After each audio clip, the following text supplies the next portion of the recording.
আমার বাবা আমার যখন 10 বছর বয়স তখন মারা যান। মা তখন বিধবা হয়ে যাব। তারপর থেকে চাচা আমাদের বাড়িতে আসতো বাজার নিয়ে। আমি ছোট হলেও বুঝতাম চাচার এত দরদ কেন আমাদের প্রতি। একদিন রাতের দৃশ্য দেখে আমার এমন মনে হলো যে আমি এ পৃথিবী ছেড়ে চলে যাই। তাহলে মূল গল্পটা বলি। আব্বা মারা যাবার 4 মাস না যেতেই হেলিম চাচার আমাদের বাড়িতে রোজ যাতায়াত শুরু হয়েছে। চাচা আসলেই মা ভাত বসাতেন বা চায়ের পানি চড়াত। চাচা আসার সময় হাতে করে বাজার নিয়ে আসতো, ব্যাগ ভর্তি বাজার। মা ওনার হাত থেকে বাজারের ব্যাগ নিয়ে নরম কণ্ঠে বলে উঠতেন, ঘরে গিয়া বসেন, আমি চায়ের পানি চড়াই। মায়ের নরম কথায় হেলিম চাচা হাসি দিত। এ হাসির অর্থ আমার তখনও জানা ছিল না। বয়সটা কম আমার, 10 বছর হবে। সব জিনিস এতটা না বুঝলেও শুধু এতটুকু বুঝতাম হেলিম চাচা আমাদের সাহায্য করছেন। না হলে প্রতিদিন আমার জন্য লজেন্স আনবেই বা কেন? আমি বস্তির ওই ঘরটাতে থাকলে উনি আমার হাতে লজেন্স হাতে দিয়ে বলতেন, নে রাসেল, লজেন্স খা। আমিও হাসি মুখে লজেন্স নিয়ে বাইরে ছুটতাম। মা আমার দিকে তাকিয়ে থাকত। দুটো লজেন্স পেলে একটা ফাহিমকে দিতাম, আরেকটা আমি খেতাম। ফাহিম আমার বন্ধু। তার বয়স মাত্র 9 বছর। একটা থাকলে সমান সমান ভাগ করে খেতাম। ফাহিম আমার ছোটবেলার বন্ধু, অনেক ভালো বন্ধু। দিনের অনেকটা সময় আমরা স্টেশনে কাটাই, ভাঙড়ি জমাই, ট্রেন আসলে কুলির কাজ করি, কখনো কখনো বাদাম বুটো বেচি। এই স্টেশনে অনেকের সাথেই সখ্যতা, কিন্তু ফাহিমের সাথে সখ্যতা আমার ছোট থেকেই। ফাহিমের বাবা মা নেই, আমাদের বস্তিতে ওর বুড়ি নানির সাথে থাকে। রাসেল বলতে শুধু ওই বুড়ি নানিই সব। স্টেশনের পাশেই বস্তি। এ জীবন কেমন তা সভ্য জগতের মানুষের উপলব্ধি করা সম্ভব নয়। সভ্য সমাজ যা জানে তার ছিটে ফোটাও আমাদের সাথে মেলে কিনা সন্দেহ। হ্যাঁ, আমরা টোকাই, আমরা কুলি, আমরা ফেরিওয়ালা। আমরা সভ্য সমাজের মানুষের মতো অত শিক্ষিত নই। আমরা দুবেলা পেট পুড়ে খেতে পেলেই খুশি হই। আজকে ভাঙবি বেশি পাইনি। যা পেয়েছিলাম তা খুব কম। মহাজন টাকাও বেশি দেয়নি, 10 টাকা দিয়েছে। ফাহিমের সাদা মুখটা আজ কালো হয়ে গেছে। সেও বেশি কিছু পায়নি। বাড়িতে কি নিয়ে ফিরবে এটা ভেবে কষ্ট পাচ্ছে। কুলির কাজ করেও শান্তি পায় না। আমাদের দিয়ে কেউ কেউ কাজ করায় না, আমরা নাকি ছোট। আবার কেউ বড় বড় সুটকেস মাথায় চাপিয়ে 2 টাকা 3 টাকা দিয়ে চলে যায়। এরাই তো সভ্য সমাজের মানুষ। কষ্ট লাগে খুব, ঢের কষ্ট নে, তুই এ 10 টাকা নে। ফাহিম আমার দিকে একবার তাকায়, আরেকবার টাকার দিকে তাকায়। কি ভাবছিস? নে ধর, চাচি তোকে বকবে রে। আমি হাসি। হেসে বলি, মা আমাকে এখন আর বকে না রে। ওই হেলিম চাচা আছে না, উনি আমাদের ব্যাগ ভর্তি করে বাজার করে দেয়। আচ্ছা, উনি কেন ব্যাগ ভর্তি করে বাজার করে দেয়? আমাদের সাহায্য করে তাই। তাহলে আমাদের সাহায্য করে না কেন? আমরাও তো 2 বেলা খাইতে পারি না। আমি আবার হাসি। হাসতে হাসতে গড়াগড়ি খাই। তারপর বলি, আচ্ছা হেলিম চাচাকে বলবো তোরেও যেন সাহায্য করে। কেমন? এবার টাকাটা ধর, চল বাড়ি যাই। ফাহিম টাকাটা হাতে নেয়। তারপর দুজনে ট্রেন লাইন ধরে বস্তির দিকে হাঁটা দেই। বস্তিতে ফিরেই দেখলাম ঘরের দরজা দেয়া। ঘরটা তো ছোট, আর একটাই ঘর। মা আর আমি মেঝেতে বিছানা করে ঘুমাই। আমাদের খাট নেই তাই। মা আমাকে কাছে নিয়ে এখনো ঘুমায়। আব্বা থাকতেও আমাদের কষ্ট হতো, কিন্তু এতটা না। আব্বা আর মা দুপাশে ঘুমাতো, আর আমি মাঝখানে। কি শান্তির ঘুম! এখনো আমি বিছানায় শান্তিতে ঘুমাই। তবে আমি বুঝতে পারি মা অনেক রাত পর্যন্ত ঘুমায় না। চোখের জল ফেলে। মায়ের চোখের জল মাঝে মাঝে আমার মাথা স্পর্শ করে। আমি ঘুমের ভান করে থাকি। আব্বাকে হারানোর পর মা কেমন যেন হয়ে গেছে। তবে ইদানিং মাকে একটু ফুরফুরে মনে হয়। যবে থেকে হেলিম চাচা আমাদের বাড়িতে যাতায়াত করে তবে থেকে। আব্বা মারা যাওয়ার পর মা তেমন সাজগোছও করত না। এখন একটু সাজগোছও করে। ভালোই লাগে আমার। সবকিছু এত ভালো চলতেছে। হেলিম চাচার মতো মানুষ যদি আরো অনেক থাকতো তাহলে বস্তিবাসীদের এত কষ্ট থাকতো না। ঘরের সামনে গিয়ে বুঝলাম মা ভেতরে আছে। আরো কেউ থাকতে পারে। কেন জানি আজ ডাকলাম না। চুপি চুপি উকি দিলাম। যা দেখলাম তা নিজেকে বিশ্বাস করতে পারছিলাম না। চোখে হাত দিয়ে ঘষা দিয়ে আবার দেখার চেষ্টা করলাম।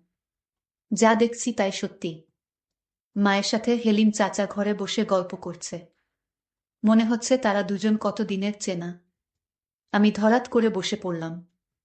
হঠাৎ আমার মুখটা দেখে ফেলে আমার মা। তারপর আমি জানালা থেকে দৌড়ে পালিয়ে গেলাম। তারপর কতক্ষণ বাইরে বসেছিলাম আমার মনে নেই। তখনও হেলিম চাচা ঘর থেকে বের হয়নি। মা আর হেলিম চাচা তারা ঘরের ভিতর এতক্ষণ কি করছে? আমার কাছে হেলিম চাচাকে একটু অন্যরকম মনে হচ্ছে। আমি চিন্তা করলাম একদিন আমি জানবো হেলিম চাচা কেন আমাদের এত সাহায্য করে। এর পিছনে অবশ্যই কোনো কারণ লুকিয়ে আছে। হেলিম চাচা একজন কেপ্টে প্রকৃতির মানুষ। খুব হিসাবী একজন মানুষ। একটা টাকা কই যায় সে অক্ষরে অক্ষরে হিসেব করে। আর সেই লোক কিনা আমাদের প্রতিদিন ব্যাগ ভরে বাজার করে দেয়। এর পিছনে কারণ তো অবশ্যই আছে। হেলিম চাচা মায়ের কাছে কি চায় এটা আমার জানতে হবে। এসব ভাবতে ভাবতেই ফাহিমের ডাকে আমি তার দিকে তাকালাম। অস্ফুটভাবে বললাম, যাবি না? কোথায়? ট্রেন আইতাছে। আমি উঠলাম। বললাম, তুই সামনে যা, আমি আইতাছি। আচ্ছা। ফাহিম এগিয়ে গেল। আমি আরেকবার ঘরে উকি দিলাম।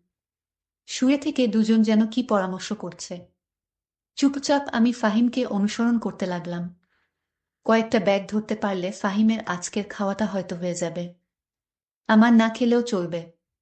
যা দেখলাম তাতে পেটের ক্ষুধা মিটে গেছে। নিজের প্রতি প্রচণ্ড রাগ হতে শুরু হলো। কেন উকি দিলাম? না দেয়াই তো ভালো ছিল। কেন এত তাড়াতাড়ি ফিরলাম ঘুরতে? এত তাড়াতাড়ি না আসাই তো ভালো ছিল। মনে মনে কপাল চাপড়াতে থাকলাম। সুখের পৃথিবীতে মেঘের ঘনঘটা। রাতে ঘুরতে ফিরে দেখলাম গোস্তের সুগন্ধ ছড়াচ্ছে। আজকের ঘটনার পর আমি বুঝতে পারলাম এ সুগন্ধ নয়, দুর্গন্ধ ছড়াচ্ছে।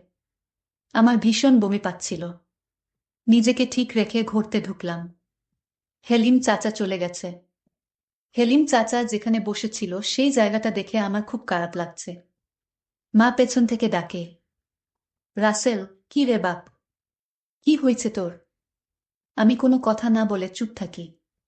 মা আবার আমাকে জিজ্ঞেস করে, কথা কস না কেন রাসেল? কি হয়েছে? আমি এবার বললাম, গোস্ত পাইলা কই মা? মা হাসে উত্তর দেয়, তোর হেলিম চাচা দিয়ে গেছে। হেলিম চাচা শুধু আমাগরে কেন দেয়? বস্তিতে আরও মেলা মানুষ আছে তো তাগরে দেয় না, খালি আমাগো দেয় কেন মা? আমার এ প্রশ্ন শুনে মা হতভম্ব হয়ে যায়। হয়তো মনে মনে ভাবে এ কোনো রাসেলকে দেখছি। কও মা, চুপ থাকিস না। মা বলে, তোর এত কথার উত্তর দিবার পামু না। যা গায়ে পানি দিয়া আয়। আমি দাঁড়িয়ে থাকি, নড়াচড়া করি না। আব্বা মারা যাবার পর আমরা হয়তো খারাপ অবস্থায় ছিলাম, কিন্তু না খেয়েছিলাম না। মানুষের অবহেলা পেলেও আরেকবার ঠিকই পেটের অর্ধেকটা পূরণ হতো। কি হলো, যা। দাঁড়াই আছিস যে? মায়ের কথায় আমি কলের দিকে হাঁটা দিলাম। খেতে বসলাম। মুখটা ভার হয়ে আছে। সামনে গরুর গোস্ত, ডাল আর ভর্তা।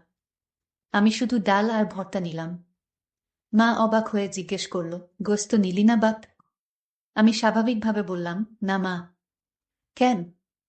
তোর না গরুর গোস্ত মেলা পছন্দের। সেই জন্য তোর হেলিম চাচাকে গোস্ত আনতে কইছিলাম। নে খা, আমি দিতেছি। মা গোস্ত দেওয়ার জন্য চামচে গোস্ত তুলে আমার পাতের দিকে ধরল। আমি প্লেটটা সরালাম। কি হইল বাপ? নে না মা, খামু না। আইজ ভাল লাগতাছে না। কি হয়েছে তোর? আইজ এমন করতাছস কেন? জ্বর আসছে নাকি? দেখি। মা আমার দিকে হাত বাড়ায়, আমি হাত সরিয়ে দেই। মা, তুমি আমায় ধরবে না।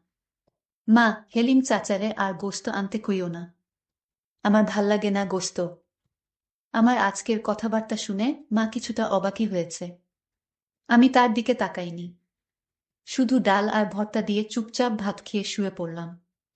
আমি গোস্ত খেলাম না বলে মাও খেল না। আমার পাশে শুয়ে পড়ল। আজকে আমাকে আর মায়ের ঘরে থাকতে দিল না। কইলেও না করে দিতাম। সারা রাত আমার চোখে ঘুম নেই। শুধু হেলিম চাচা আর মায়ের জন্য বাজার আরও কত কি নিয়ে আসে। আমি এর মানে বুঝতে পারলাম না। আমার বয়স 10 হলে কি হবে? আমি তো কিছু হলেও বুঝি। এমন না যে আমি কিছুই বুঝি না। আমি এসব ভাবতে ভাবতে ঘুমিয়ে গেলাম। সকাল সকাল ঘুম থেকে উঠে স্টেশনের দিকে হাঁটা দিলাম। এখনো স্টেশনের মানুষ সেভাবে জাগেনি। ট্রেন আসতেও দেরি হবে হয়তো। আমি অস্পষ্ট আলোতে ট্রেন লাইনে বসে পড়লাম। পেটটা ক্ষুধায় চোচো করছে। রাতে ঘুম হয়নি, জেগেছিলাম বেশিরভাগ সময়। শরীরটা ক্লান্তও লাগছে। মনের মধ্যে রাগ যেন ফুসলে উঠছে। নিজেকে নিয়ন্ত্রণ করতে কষ্ট হচ্ছে। আস্তে আস্তে রোদ উঠছে। দু একজন করে লোকের আনাগোনা চলছে।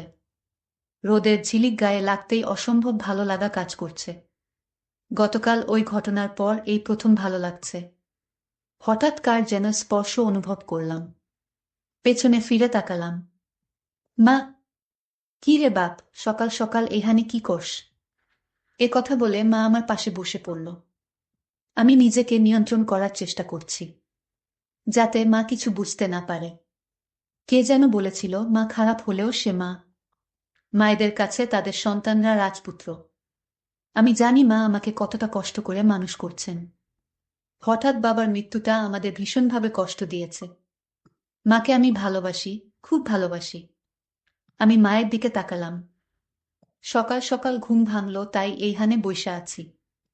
তুই এইখানে কি করিস মা? মা হেসে বলল, তোকে বিছানায় পাইলাম না। ভাবলাম কই গেল পোলাটা। কই আর যামু মা? আমার তো যাওনের জায়গা নাই। মা আমাকে জড়িয়ে ধরে হু হু করে কেঁদে উঠল। বলল, এমন কথা কইস বাবা। তুই যে আমার বাপ। আমার বাপ মরার পর তুই আমার সব, আমার দুনিয়া। মা তুই বাড়িতে যা। ট্রেন আইতাছে। দেখি কেউ কান দেয় কি না। মা আমাকে ছেড়ে দিয়ে বলল, তাড়াতাড়ি বাড়ি আয় বাপ। চাল ভেজে চা করি। আচ্ছা মা। মা চলে গেল। আমার মনটাও নরম হয়ে গেল। মা তো মাই হয়, মায়ের কাছে দুনিয়ার সব কিছু মিথ্যা। মা এমনই একজন যার মুখের দিকে তাকালে সব কষ্ট যন্ত্রণা ভোলা যায়। ট্রেন আসলো। আমি দৌড়ে গেলাম। যাত্রী আছে কিছু। কয়েকজন ভদ্রলোক নামছে। আমি এগিয়ে গেলাম। স্যার, সুটকেস, ব্যাগ ধরতে হইব। কালো কোট প্যান্ট পরা লোকটা বলে উঠল, পারবি তুই? অনেক ওজন কিন্তু। আমি হেসে বললাম, পারমু স্যার। এটাই তো আমার কাম। আমার কথা শুনে সুটকেসটা মাথায় তুলে দিল। আরেক হাতে আরেকটা ব্যাগ। আমি ওনাদের সাথে সাথে যাচ্ছি। স্টেশন থেকে বেরিয়ে দেখলাম একটা গাড়ি, 4 চাকার গাড়ি। খুব সম্ভবত সাহেবদেরকে নিয়ে যাওয়ার জন্য এসেছে। এখানে রাখো। আমি দাঁড়িয়ে পড়লাম। আমার মাথা থেকে সুটকেসটা নামিয়ে নিয়ে বলল, নাম কি তোর? রাসেল। দারুণ তো। কয় টাকা দেয়া লাগবে? বিসমিল্লাহতে আপনি আইছেন, যা দেবেন তাই নিমুখ। লোকটা হাসল। হেসে বলল, যা দিব তাই? জি স্যার। একটা 5 টাকার কয়েন দিয়ে বলল, চলবে তো? আমি মনে মনে লজ্জা পেলাম। লোকটা হয়তো বুঝতে পারল। আমার হাত থেকে কয়েনটা নিয়ে 50 টাকার একটা নোট দিয়ে বলল, নে, এটা রাখ স্যার, আমার কাছে তো ভাঙতি নাই। পুরোটাই রাখ। আর কখনো বলবি না যা দেবেন তাই নেব। না হলে ঠকবি। বুঝলি? আমার মাথা নাড়ালাম। লোকটা তার ফ্যামিলিকে নিয়ে গাড়িতে উঠে চলে গেল। আমি 50 টাকার করে নোটটার দিকে তাকিয়ে দেখলাম। স্টেশনে আসতেই আরেক সাহেবের ডাক আসলো। আমি দৌড়ে গেলাম। স্যার, কিছু ধরতে হইব। হ্যাঁ, এ সুটকেস দুটা নে। সুটকেস দুটা আমার মাথায় চাপিয়ে দিল। বেশ ওজন ছিল। আমি লোকটাকে অনুসরণ করতে লাগলাম। ওনার সাথে একজন মহিলা, সম্ভবত ওনার স্ত্রী। রাস্তার দিকে আসার পর লোকটা একটা ট্যাক্সি ঠিক করল। ততক্ষণ আমি সুটকেস নিয়ে দাঁড়িয়ে মনে মনে ভাবলাম, কতক্ষণ নামাতে পারলেই বাঁচি। সুটকেস দুটো নামিয়ে উনি আমাকে 10 টাকার একটা নোট ধরিয়ে দিয়ে বলল, নে। আমি টাকাটা হাতে নিয়ে বললাম, আর 10 টাকা দেন স্যার। কম হয়ে যায় তো। আর 10 টাকা মানে? একটা সুটকেস 10 টাকা, দুইটা সুটকেস 20 টাকা। 10 টাকা দিচ্ছি, এটাই বেশি দিচ্ছি। যা ভাগ। লোকটা কর্কশ কণ্ঠে বলে উঠল। আমি নরমস্বরে বললাম, স্যার ঠকানো হয়ে যায়। এ কথা শুনে আমাকে তাকপড় দিয়ে বলল, পাজি ছেলে, মুখে মুখে তর্ক করিস। 10 টাকা দিচ্ছি, এটাই বেশি। এ কথা বলেই উনারা ট্যাক্সি করে চলে গেল। আমি মাটিতে পড়ে চেয়েই থাকলাম। গা ঝাড়তে ঝাড়তে ভাবলাম, দুজনের মাঝে কত ব্যবধান। একজন কত বিনয়ী, আরেকজন কত বাজে লোক। অথচ দুজনই কোটটাই পরা। আল্লাহর এই দুনিয়ার কত খেলা যে চলে তার শেষ নেই। বাড়িতে ফিরে দেখলাম ফাহিম মায়ের পাশে বসে আছে। মা চাল ভাজে। আমি তাদের পাশে বসে পড়লাম। ফাহিমকে বললাম, সকাল সকাল তুই? ফাহিমের মুখটা কালো হয়ে গেল।